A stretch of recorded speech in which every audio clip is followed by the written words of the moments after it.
Hello everyone, welcome to my new video. তো সকাল সকাল আমরা রেডি হয়ে গেছি, যাচ্ছি মাধপুরের মনসা মন্দির। তো আমরা অনেক দিন ধরে অনেক বছর ধরেই শুনছি মাধপুরের মনসা মন্দিরে এরকম প্রচুর বড় করে মেলা হয়, পুজো হয় আর প্রচুর বলি হয়। তো সেটা দেখার খুব আগ্রহ ছিল, কিন্তু কোনোবারে হয়ে ওঠেনি। তো এবারে মন থেকে চেয়েছিলাম যেন যেতে পারি, কিন্তু সকালে ওঠার পর থেকেই দেখছি প্রচুর বৃষ্টি হচ্ছে। তো মনটা খুবই খারাপ হয়ে গেছিলো। তবুও আমরা চেষ্টা করেছিলাম যে রেডি হয়ে থাকি, তাহলে যদি পুজো হয় যাওয়া হয়, বৃষ্টি থামে, তাহলে আমরা বেরোবো। তো তবু মনটা খারাপ ছিল। তো বেরোবার আগেই দেখছি প্রচুর ঝমঝমিয়ে বৃষ্টি আসে। তো আমি মনে মনে ঠাকুরকে ডাকি, মা এত আশা করে রেডি হচ্ছি, আমরা কি যেতে পারবো না? তাহলে তোমার দর্শনের জন্যই যাওয়া মেনলি। তো ঠাকুরকে বলার পর কিছুক্ষণের পরেই দেখছি পুরো বন্ধ হয়ে গেল। আর এই দেখো পাপাও এখানে সামনে বসে পড়েছে, ও কিছুতেই মধ্যে বসবে না। আর দেখো রাস্তাঘাট দেখলেই বুঝতে পারবে কী পরিস্থিতি, পুরো মেঘলা ওয়েদার। আর এইদিকে রাস্তাটাও খারাপ, খুব একটা ভালো ছিল না, তার সাথে প্রচুর জল জমে রয়েছে। তো যাই হোক, আমরা ফাইনালি তো বেরিয়ে পড়েছি। তো দেখা যাক সারাদিন কিভাবে কাটে। তো এই দেখো, এই খারাপ রাস্তা পেরিয়েই যখনই দেখলাম মাধপুরের যে মন্দিরের জন্য যে রাস্তা দিয়ে ঢুকতে হয় মেন হাই রোড থেকে, তার আগের থেকে দেখছি প্রচুর গাড়ির ভিড়, গাড়ি সাইড দুপাশারই গাড়ি তো দাঁড়িয়েই রয়েছে। এগুলো বুঝতেই পারছি যে মাধপুরই এসেছে সবাই। তো অনেকটা দূরে, প্রায় 5-6 কিলোমিটার আগেই গাড়িগুলোকে দাঁড় করে রেখেছে, বাকি পথটা হেঁটে হেঁটেই যেতে হয়েছে যারা 4 চাকা বা অন্য আদার্স গাড়িতে এসেছে। তো আমরা যেহেতু বাইকে ছিলাম, আমরা প্রায় সামনাসামনি পর্যন্ত চলে যেতে পেরেছিলাম, কিন্তু তবুও প্রচুর পরিমাণে ভিড়। তোমরা রাস্তাতে দেখতে পাবে কী পরিমাণ লোক হেঁটে হেঁটে যাচ্ছে। এখন তো যাচ্ছে, যখন ফিরবো তখনের যদি ভিড়টা দেখো তাহলে তো বলবে। তোমাদের সাথে অবশ্যই শেয়ার করব যে মাধপুরে কী পরিমাণ ভিড় হয়েছে, সেটা মেদিনীপুরে একটা পেজে ছেড়েছিল, ওটা আশা করছি তোমাদের সাথে শেয়ার করতে পারবো।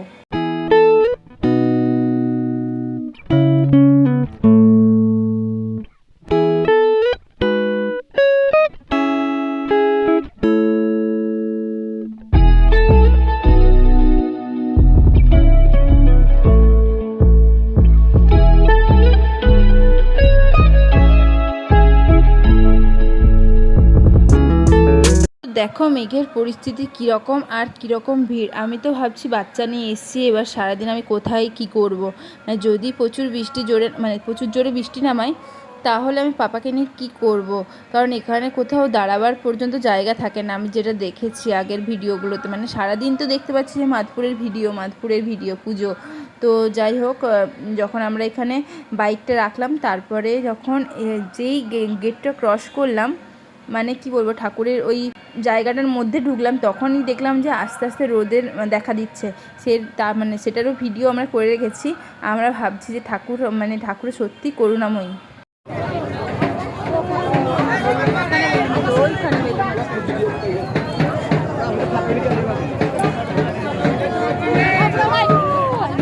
এই মেঘ রোদ উঠেছে।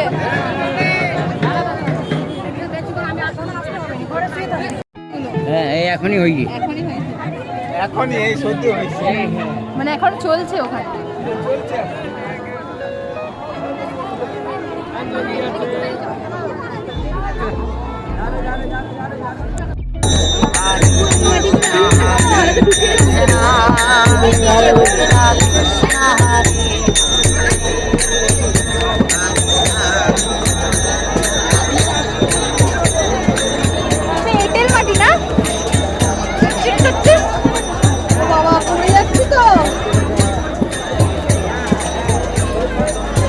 আস্তে আস্তে আমি যাচ্ছি দাঁড়াও। ধর আমি ধরে দেবো।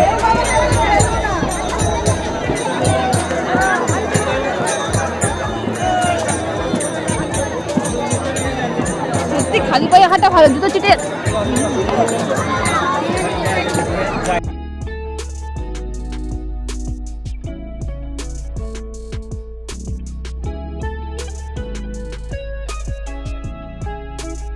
দেখতেই পেলে কি পরিমাণ কাদা ছিল। আর যা হোক করে একটু এগিয়ে একটা দোকানে ঢুকেছিলাম, ওখান থেকে ঠাকুরের জন্য পুজোর সামগ্রী সমস্ত কিছু নিয়ে তারপরে হচ্ছে ওখানে জুতো টুতো রেখে তারপরে যাচ্ছিলাম আর কি পুজো দেওয়ার জন্য। তো তারপরেও প্রচুর পরিমাণে কাদা, মানে হচ্ছে স্লিপ কেটে পুরো মন্দিরের কাছে পৌঁছে যাবো এরকম, মানে পড়ে গেলে তো আর কাউকে চেনা যাবে না, এত পরিমাণে কাদা। এই দোকানটায় ভিডিওটা করে রেখেছিলাম, কারণ যদি মানে পরে যখন জুতো নিব তখন যদি ভুলে যাই কোন দোকানটা, তার জন্য ভাইগুলোর হচ্ছে ফেসগুলো সব তোলা হয়েছিল যাতে মনে থাকে।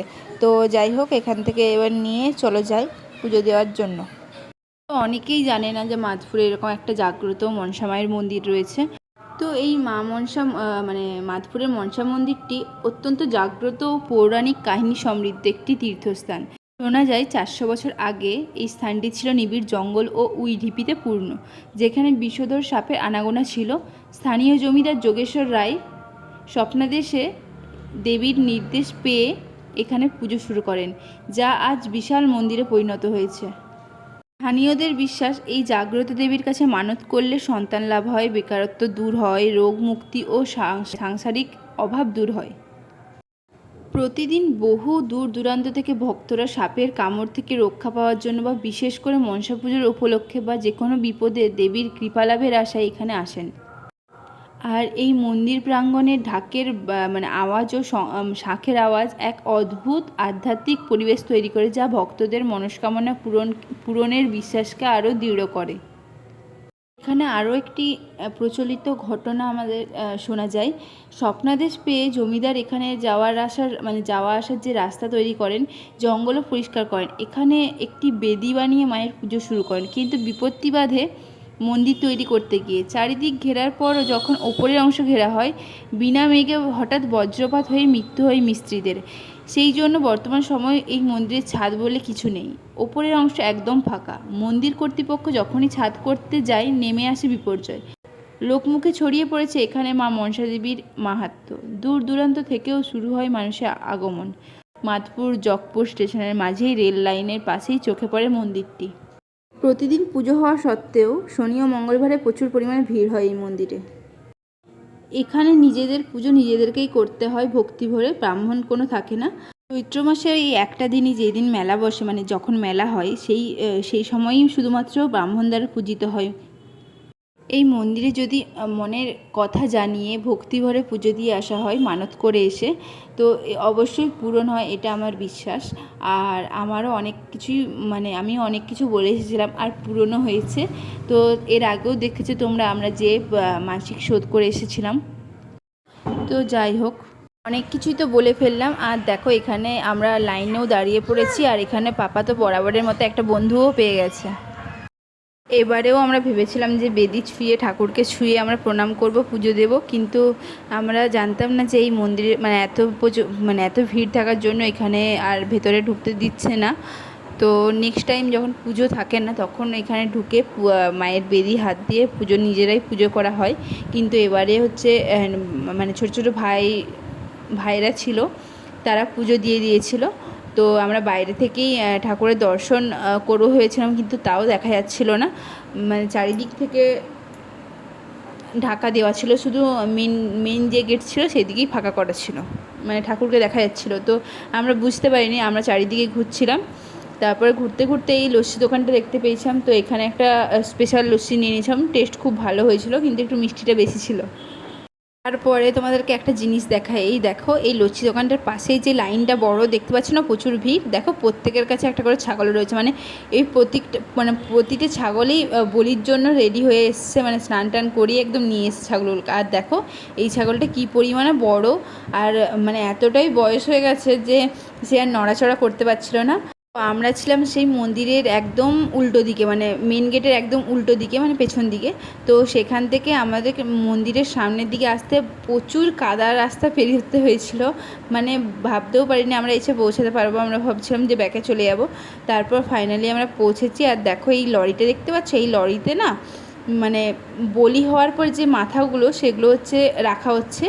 আর এই একটা দুটো এক দু লরি তো ভর্তি হবেই মাথাতে, শুধুমাত্র ছাগলের বাকি অংশটা না, মাথাতে এত পরিমাণে বলি হয়। আগে তো আরও শুনেছি আরও প্রচুর পরিমাণে বলি হতো, এখন তবু অনেকটাই কমেছে। যাই হোক, আর গাড়ি থেকে প্রচুর পরিমাণে রক্ত বেরোচ্ছে, মানে রক্ত পড়ছিল, নিচটা পুরো রক্তের জন্য কাদা হয়ে গেছিলো। আর যেখানটা বলি হচ্ছিল পুরোটাই কালো ত্রিপল দিয়ে হচ্ছে ঢাকা দেওয়া ছিল, কারণ এত এত বলি তো সাধারণ মানুষ তো ভয় পেয়ে যাবে না, তার জন্য। আর বাচ্চাও রয়েছে, তো কাউকেই দেখতে দিচ্ছিল না সেরকমভাবে।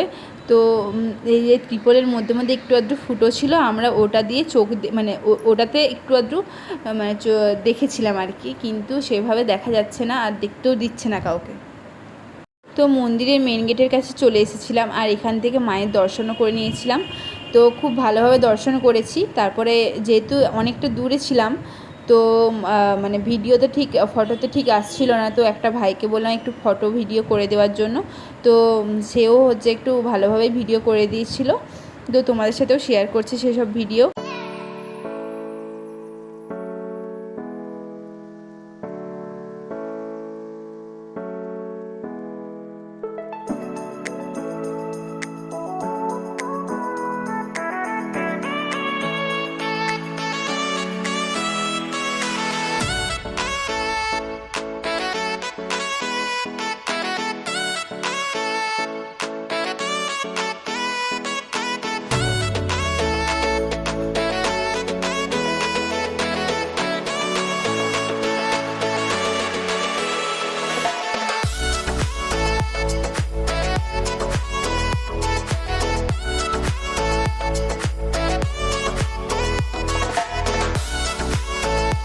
মায়ের পুরো বেদিটি হচ্ছে ফল ফুল তারপরে গাছপালা দিয়ে মানে ভালোভাবে সাজানো ছিল, খুব সুন্দরভাবে ডেকোরেশন করা ছিল। মা মনসার যে মূর্তিটি এখানে ছিল সেটা রেগুলার বেসিসে থাকে না, এটা হচ্ছে এই পুজোর দিনেই গর্ভগৃহ থেকে আনা হয় পালকিতে করে, তারপর আবার রেখে দিয়ে আসা হয় সেখানেই। তো বাকি পুরো বেদিটি থাকে, ওই ঢিপি থেকে শুরু করে পদ্মফুল আর সব কিছুই থাকে, কিন্তু এই মা মনসার এই মূর্তিটি শুধুমাত্র এই দিনেই আনা হয়, আবার রেখে দিয়ে আসা হয়। তো যাই হোক, এইটা দেখার খুব ইচ্ছে ছিল। তো তারপরে আমরা চলে গেছিলাম মেলার দিকে, সেখানে বেশিক্ষণ ঘুরতে পারিনি কারণ রোদ উঠে গেছিলো, আর পাপাকে নিয়ে পাপার প্রচুর গরম করছিল। তো তারপরে মেলা থেকে কিছু টুকটাক জিনিস কিনে তারপরে চলে গেছিলাম ওই যে মনসামায় যে পুকুরটা রয়েছে, ওখানে প্রচুর পরিমাণে ছাগলের সমস্ত কিছু মানে ছাগলদেরকে স্নান টান করিয়ে ওখান থেকে নিয়ে যাওয়া হচ্ছে, আর ওখানে নেমেও আমরা একটু হাত মুখ ধুয়ে নিলাম। এই রিসেন্টলি একজনের হচ্ছে মনস্কামনা পূর্ণ হওয়াতে প্রায় 18 কুইন্টাল পিতল দিয়ে মনসামায়ের এই বেদিটিকে পুরো মানে বাঁধিয়ে দিয়েছিল, সেটাও এই আমরা মানে পুজো দিতে এসেই দেখলাম। তার আগে আমাদের দেখার সৌভাগ্য হয়নি, মানে অনেক দিনই আসিনি আমরা। তো দেখো এই পুকুরটাতে কী পরিমাণ ভিড় রয়েছে, আর কত বড় পুকুরটা আগে ছিল, আগে বাঁধানো ছিল না, এখন ভালোভাবে বাঁধিয়েও দিয়েছে।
তখন তো দেখানো হয়নি। এই দেখো বাইক স্ট্যান্ডটার কী পরিস্থিতি, মানে কতটা পরিমাণে মানে ভিড় হয়েছিল বুঝতে পারছো। এরকম 2-3টে বাইক স্ট্যান্ড তো রয়েইছে।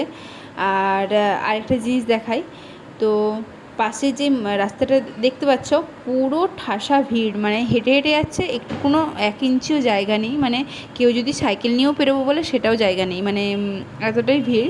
ওই রাস্তা দিয়ে টোটালি গাড়ি, বাইক, সাইকেল সমস্ত কিছুই বন্ধ, শুধুমাত্র হেঁটে হেঁটে যাচ্ছে। ওই 4-5 কিলোমিটার ওরকম মানে পরিমাণেই ভিড়, যা মানে যেটা পেরিয়ে যাওয়া খুব মুশকিল ব্যাপার।